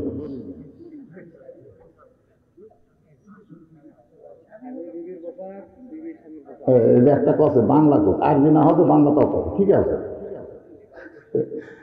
দেখছেন, ওই প্রতিদিন এই ভিডিও করবার যায় এর ওয়াজ মুখস্থ হয়ে গেছে। এর ওয়াজটা হচ্ছে, আরবিটা হচ্ছে, ভাইজান আমার বলতে পারবে, হুন্না লিবাসুল্লাকুম ওয়া আনতুম লিবাসুল্লাহুন্না। স্বামী হলো বিবির পোশাক, বিবি হলো স্বামীর পোশাক। আপনি মনে করেন এক ঘরের মধ্যে স্বামী স্ত্রী ছাড়া আর কেউ নেই, দরজা জানলা বন্ধ করে স্বামী স্ত্রী ন্যাংটা হয়ে শুয়ে থাকে, পাপ হবে? কথা কন না কেন? পাপ হবে? কোনো পাপ নাই। একই কম্বলের মধ্যে 2 স্বামী স্ত্রী ঘুম পারবে, কোনো পাপ নেই। তাহলে বোঝা গেল, মেয়ে বড় হলে বাবা ঢুকতে অনুমতি লাগবে, ছেলে বড় হলে মায়ের ঘরে ঢুকতে অনুমতি লাগবে, কিন্তু স্বামী স্ত্রী ঘরে ঢুকতে কোনো অনুমতি লাগবে না। এখন হযরত আলী ফাতেমার ঘরের মধ্যে গিয়ে দরজা খুলেছে। যেই মাত্র দরজা খুলেছে তাকায় দেখে ফাতেমা বাম হাতে জাঁতা ঘুরাই আর ডান হাতে আল্লাহর কোরআন তেলাওয়াত করতেছে। ডান হাতের মধ্যে কোরআন শরীফ নিয়ে তেলাওয়াত করতেছে আর বাম হাতে জাঁতা ঘুরাইতেছে। জাঁতা বোঝেন আপনারা? আগের যুগে তো মেশিন ছিল না, আমরা ছোটবেলায় দেখছি ঢিকি। ঢিকি, আপনার ঢিকি দেখছেন? আমার বয়সে কারেন্ট আসলো, আমার আগে কারেন্ট ছিল না। তখন ঢিকিরে ভাই প্রত্যেকটা বাড়ির খালি একটা গেরার মধ্যে একটা আলাদা শান্তি, এটা ফ্যান লাগতো না। কঠিন গরমের মধ্যে আমরা গাছের ছায় ঘুম করতাম, চোর ডাকাতের কোনো ভয় ছিল না। ঘরে কত কম না ভাই, কি দিন ছিল। আর ঢিকির চাউলের ভাত আর পান্তা যা মজা ভাই। তার আগে ছিল জাঁতা। তার আগে কি ছিল? ফাতেমার বাম হাতের জাঁতা ঘুরাই আর ডান হাতে আল্লাহর কোরআন তেলাওয়াত করতেছে।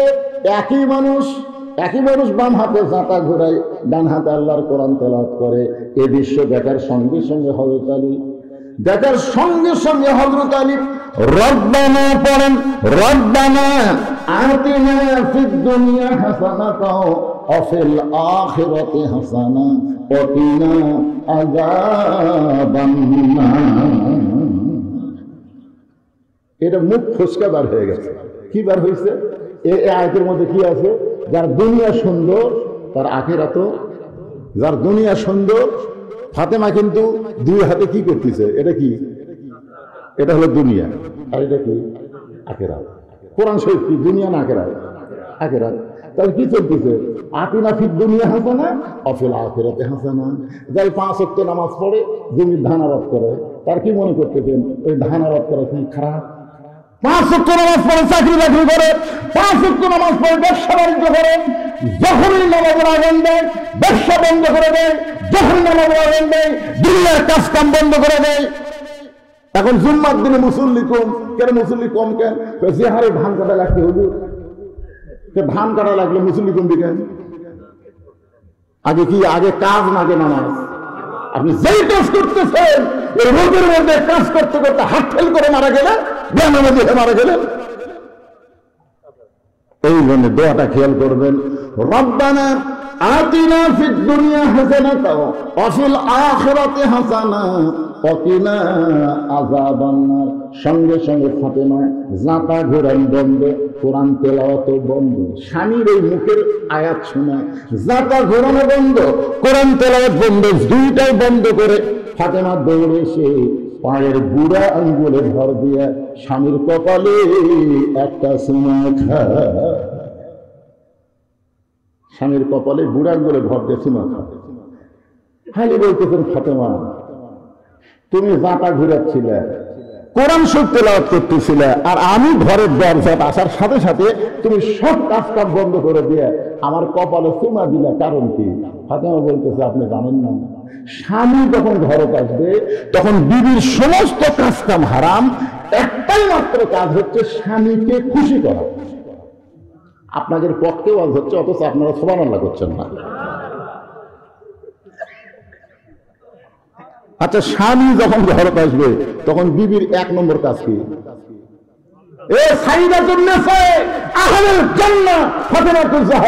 যিনি জান্নাতুল নাঈমের নেত্রী হবে, তিনি বলতেছেন স্বামী যখন ঘরে আসবে বিবির সমস্ত কাজ কাম হারাম, 1 নম্বর কাজ হলো স্বামীকে খুশি করা।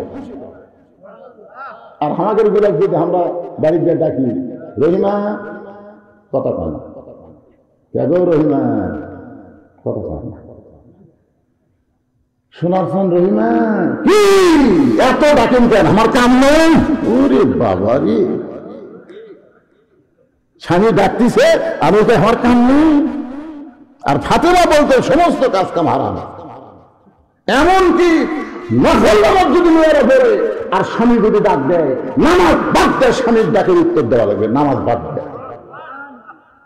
কোন মেয়ে যদি নফল রোজা রাখে, বড় স্বামী যদি দুপুরবেলা হয়, গোসল করার আগে একটু খেলাধুলা করবো, আসো, এখন মাঘ মাস রাতে খুব ঠান্ডা গো, বউ যদি নফল রোজা থাকে সাথে সাথে রোজা ভাঙ্গে স্বামী খুশি করা লাগবে, বলাই হবে না আমি রোজা আছি। কি শুধুমাত্র ফরজ নামাজ যখন আদায় করবে, ফরজ রোজা যখন করবে, তখন স্বামী এরকম অন্যায় প্রস্তাব যদি দেয়, তখন স্ত্রী জোহাত করে বলবে আমার কাছে আগে আল্লাহ তারপরে স্বামী। রাসূল বলেছেন আল্লাহর পরে কাউকে যদি সেজদা দেওয়ার হুকুম থাকতো তাহলে প্রত্যেকটা বউকে বলতাম স্বামীর পায়ে সেজদা করো। আপনি হচ্ছেন স্বামী, আগে আল্লাহ, আল্লাহর ফরম বাদে আপনার ডাকে সাড়া দেওয়া যাবে না। সালাম ফিরানোর পরে উত্তর দেওয়া লাগবে, ইফতার করার পরে কাম করা লাগবে। কথা কি আমার বুঝে যাচ্ছে? হ্যাঁ।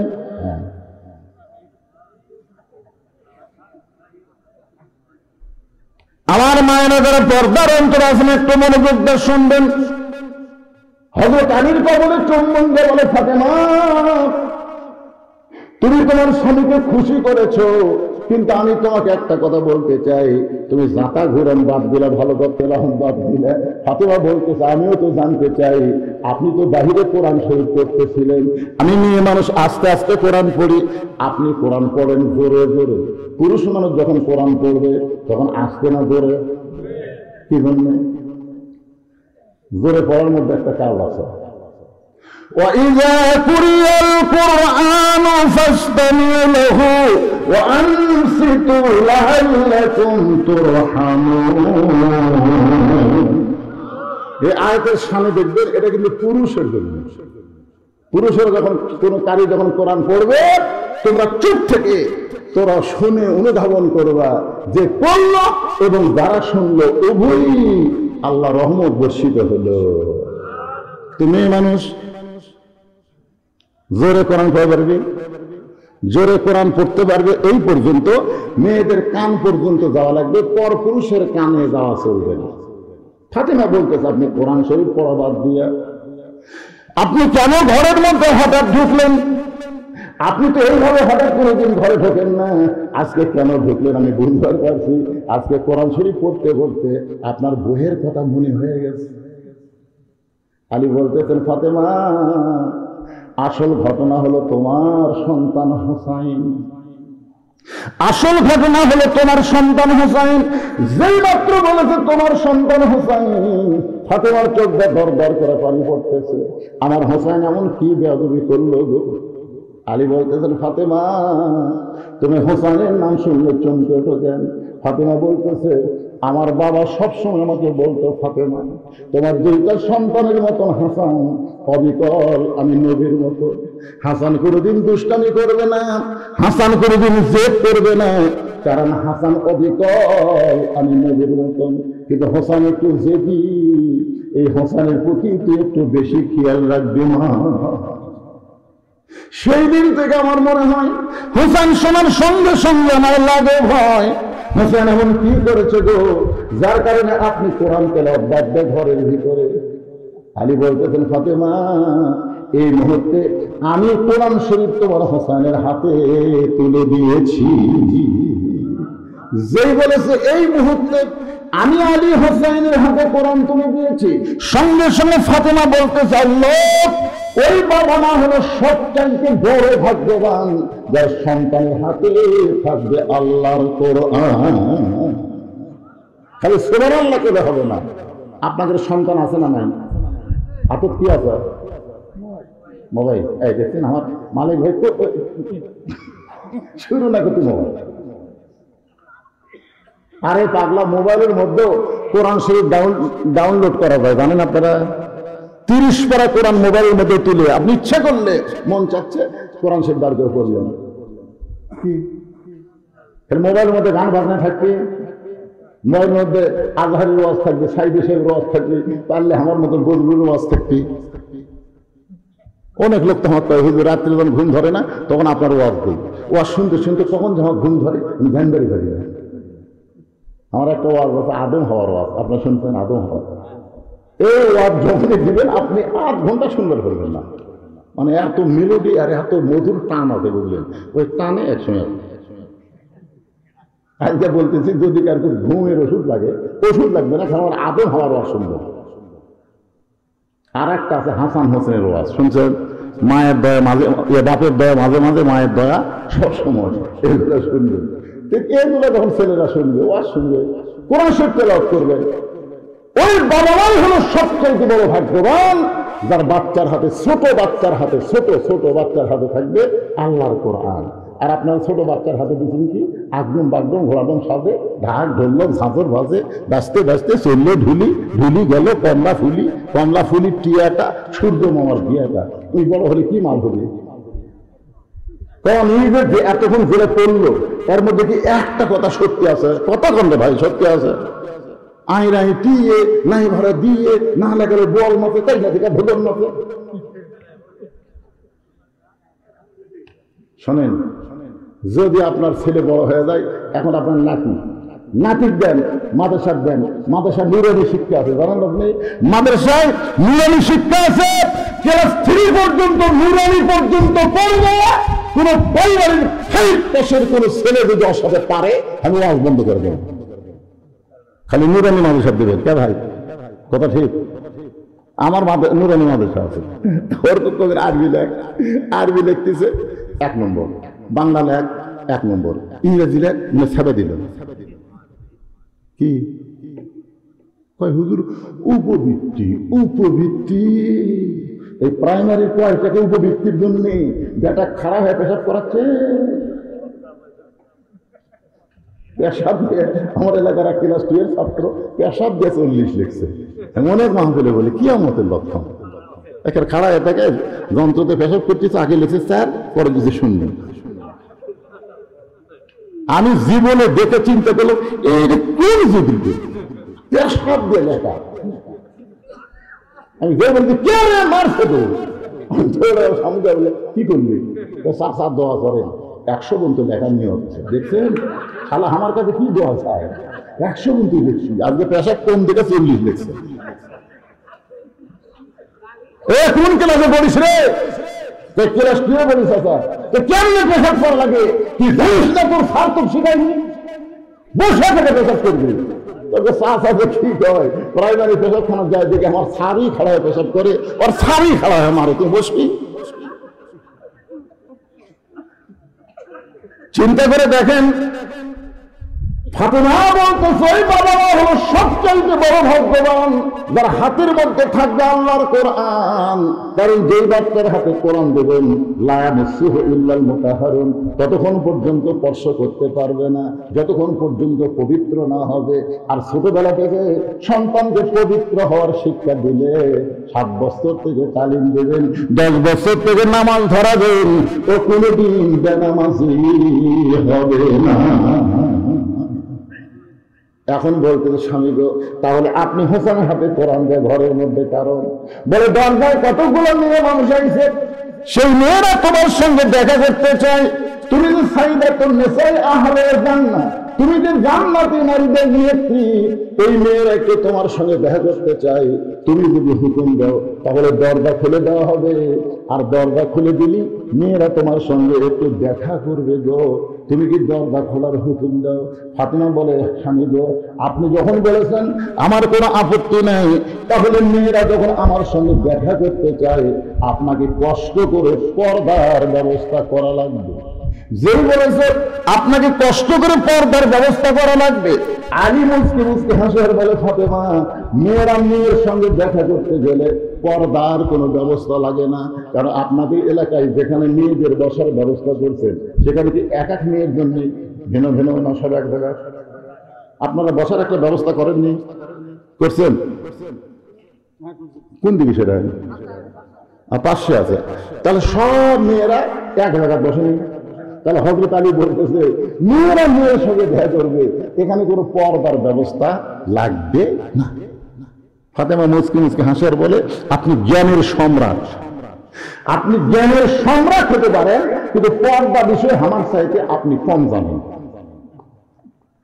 মাগরিবের নামাজের পরে যে হুজুর ওয়াজ করলো উনিও বললেন আনা মাদিনাতুল ইলমি ওয়া আলিউ বাবুহা।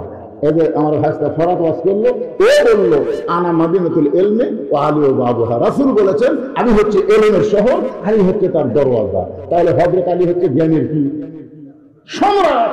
আপনি জ্ঞানের সম্রাট, কিন্তু পর্দা বিষয়ে আপনি কম জানেন। আলী বলতেছেন ফাতেমা, তাহলে তুমি আমার সাথে পর্দা বিষয়ে তখন বেশি জানো, তাহলে তুমি বলো আমি শুনি। তুমি বলো আমি শুনি। এখন ফাতেমা পর্দা বিষয়ে কি জানে সেটা হযরত আলী শুনবি। আজকে আপনাকে মরদগুলো শোনা লাগবে। আমরা আলীর দলের লোক লয়, চিন্তা করে দেখেন, আমাদের শোনা লাগবে যে ফাতেমা এমন পর্দার কি জানে, যে পর্দা আজকে বাংলাদেশে কায়েম হলে প্রত্যেকটা বাড়িতে রহমত বরকতে ভরে যাবে। এখন প্রতি মাসে লাগতেছে 1.5 মণ চাউল, তখন লাগবে প্রতি মাসে 6 ধরা। এখন ইলিশ মাছের স্বাদ নাই, তখন সিলভার মাছ ইলিশের চাইতে বেশি স্বাদ হবে। বিশ্বাস করেন, একটা পর্দানিশী নারী যার মধ্যে হাত দিবি তারই মধ্যে বরকত হবে। সুবহানাল্লাহ কর না কেন ভাই? একটা পর্দানিশী মেয়ের মধ্যে কি বরকত! হাদিস সাহেব আমার কয়, হুজুর গোটা বাংলাদেশে ওয়াজ করেন, তো আমার একটা মেয়ে আছে হুজুর, একটা ভালো ছেলে যদি আপনার খোঁজে থাকে একটু বিয়ে দেব হুজুর, একটাই মেয়ে, একটু ভালো ছেলে।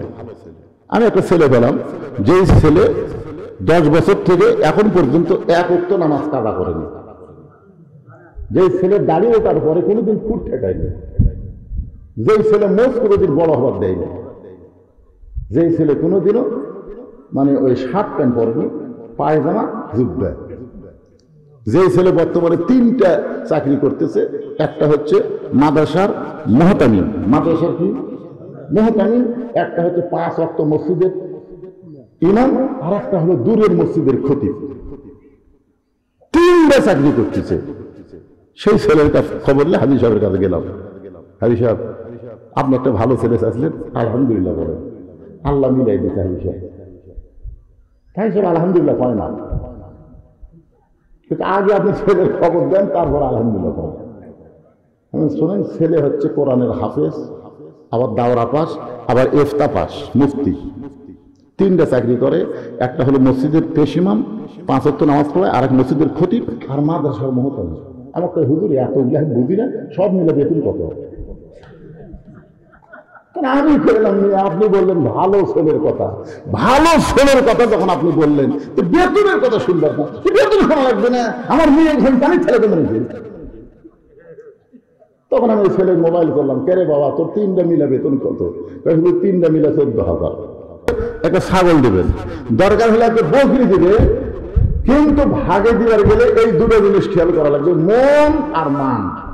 সবার মন, যে 3 জন ধরে দেখছেন, এই 3 জনের মন আল্লাহর জন্য দেওয়া লাগবে। কার জন্যে? মান মানে কি 3 জনকে নামাজে হওয়া লাগবে, 3 জনকে নাকি হওয়া লাগবে। আমি 3 জনকে বুঝাচ্ছি, 5 জন হন, 7 জন হন, জেরে হন, তাহলে 1 নম্বর কি?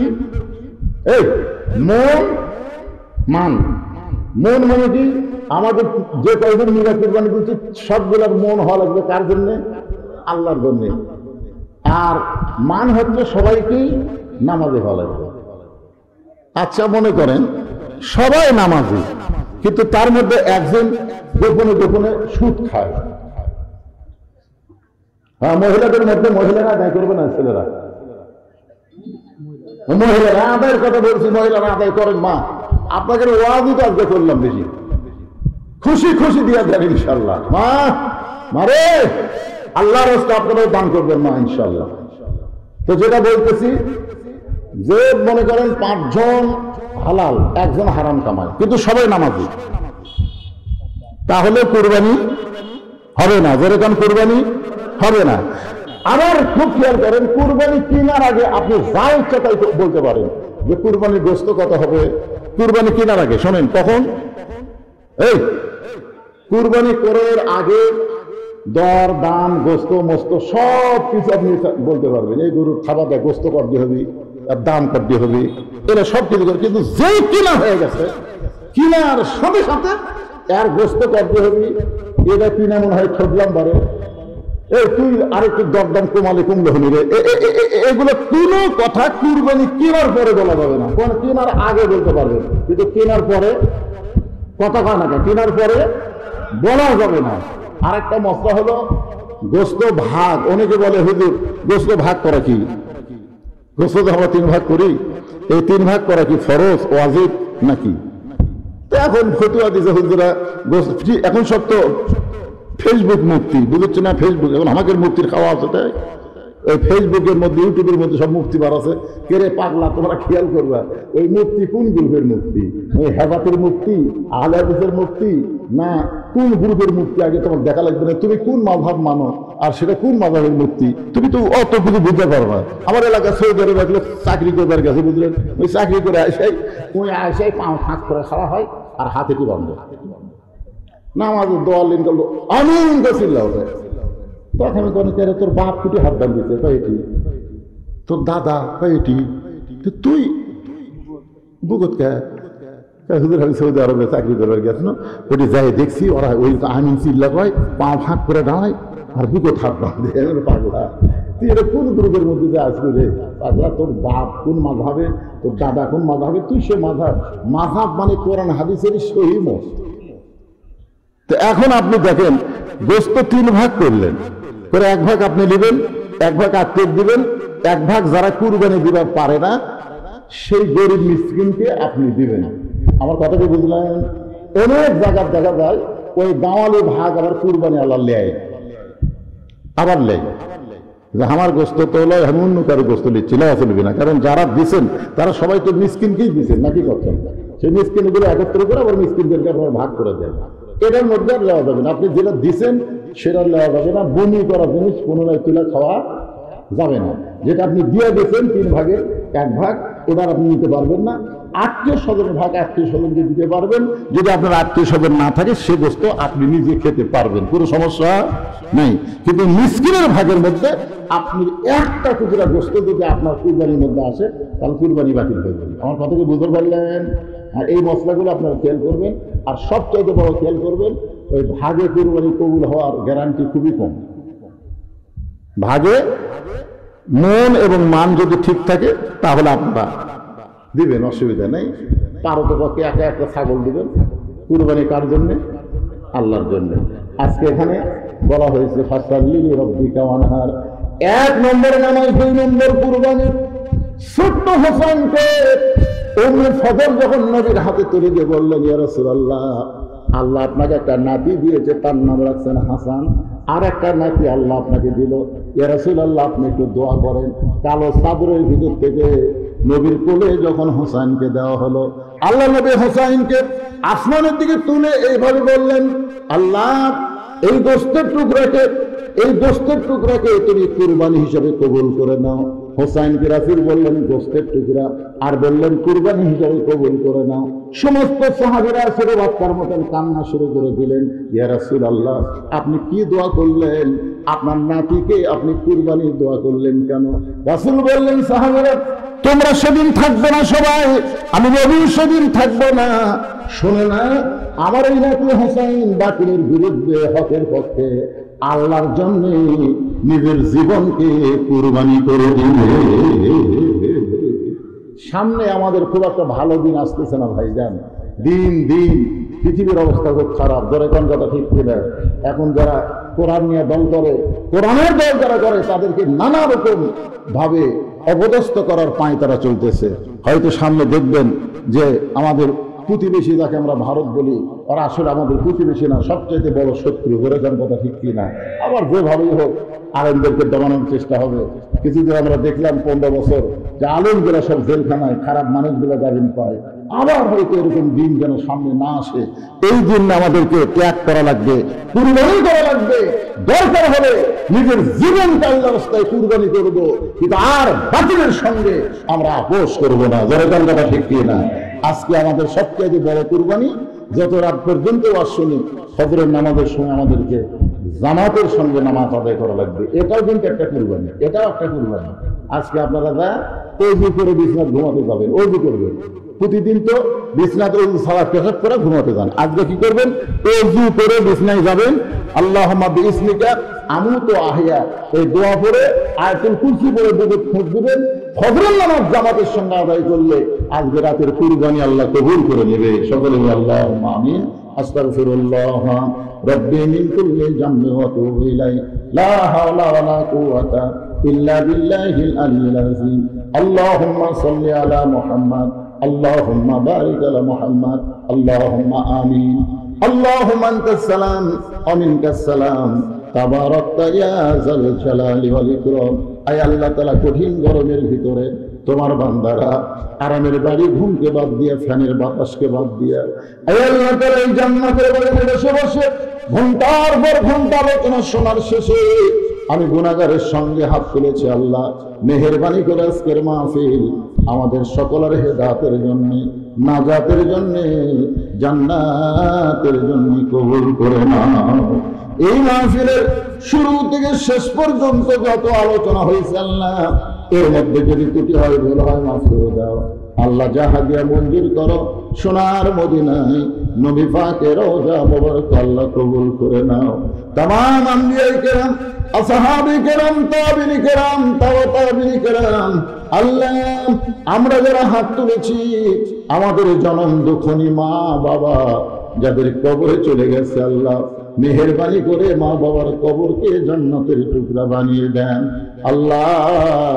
যেই যুবকেরা কষ্ট করে মেহনত করে আল্লাহ তাদের পাঠাগারের পক্ষ থেকে আজকের জান্নাতের বাগান লাগাই দিয়েছে, এই সমস্ত যুবকদেরকে আল্লাহ 5 ওয়াক্ত নামাজি কবুল করে নেন আল্লাহ। এই গ্রামের ঘরে রহমত বরকতের দরজা খুলে দেন। সম্মানিত মা বোনেরা পর্দার অন্তরালে বসে বসে যারা ওয়াজ শুনেছে আবিদা সালিহা পর্দা নিয়ে কবুল করে মা ফাতেমার চরিত্র দান করে দেন আল্লাহ। আমরা আব্দুল মালিক ভাই সহ আল্লাহ তাআলা যারা আমরা হাত তুলেছি আল্লাহ, কে কোন নিয়তে হাত তুলেছে সকলের নেক নিয়ত নেক আশাকে আল্লাহ আপনি কবুল করেন। আজকের মাহফিলের সম্মানিত সভাপতিকে আল্লাহ আপনি কবুল করেন আল্লাহ। বীর মুক্তিযোদ্ধা মানুষ আজকের মাহফিলের সম্মানিত প্রধান অতিথি চেয়ারম্যান সাহেব আল্লাহ, এছাড়াও সম্মানিত অতিথিবৃন্দ আল্লাহ, যুবকদেরকে খুশি করার জন্য কোরআনের মাহফিলে যারা নগদের দান করেছে অল্প বেশি আল্লাহ, সকলের দানগুলোকে জান্নাতের বিনিময় হিসাবে কবুল করে নেন। আল্লাহ তাআলা পাঠাগারের সম্মানিত সভাপতি, সম্মানিত সেক্রেটারি, কেশিয়ার সদস্য আল্লাহ সকলকে জান্নাতি সদস্য হিসেবে কবুল করেন। এই পাঠাগারের মাধ্যমে এলাকার মানুষের সুশিক্ষার একটা ব্যবস্থা করার তৌফিক দিয়ে দেন আল্লাহ। আল্লাহ গোটা বিশ্বের মুসলমানকে হেফাজত করেন, ফিলিস্তিন মুসলমানের জন্য দোয়া করেন আল্লাহ। ফিলিস্তিনকে মুক্ত স্বাধীন করে দেন, গাজাকে আল্লাহ আপনি স্বাধীন করে দেন, ইহুদিকে আল্লাহ পৃথিবীর মানচিত্র থেকে ধ্বংস করে দেন। ভারতে মুসলমানদেরকে নির্যাতন করতেছে, মসজিদ মাদ্রাসা ভাঙতেছে আল্লাহ, আপনি সব দেখতেছেন আল্লাহ, সব ক্ষমতা আপনার, আপনি সব উলটপালট করতে পারেন আল্লাহ। আল্লাহ আপনার উপর সব দায়িত্ব দিয়ে দিলাম আল্লাহ। আমার বাংলাদেশের প্রতি আল্লাহ খাস রহমত করেন আল্লাহ, খাস করে নওগাঁ জেলার অত্র এলাকার প্রতি আল্লাহ আপনি রহমত করেন। সুবহান রাব্বিকা রাব্বিল ইজ্জাতি আম্মা ইয়াসিফুন ওয়া সালামুন আলাল মুরসালিন আলহামদুলিল্লাহি রাব্বিল আলামিন। ওয়াজাল আখিরাতু কালিমাতুন ইনদাল মাউত। সকলে পড়েন লা ইলাহা ইল্লাল্লাহু মুহাম্মাদুর রাসূলুল্লাহ সাল্লাল্লাহু আলাইহি ওয়াসাল্লাম। আসসালামু আলাইকুম ওয়া রাহমাতুল্লাহি ওয়া বারাকাতুহু।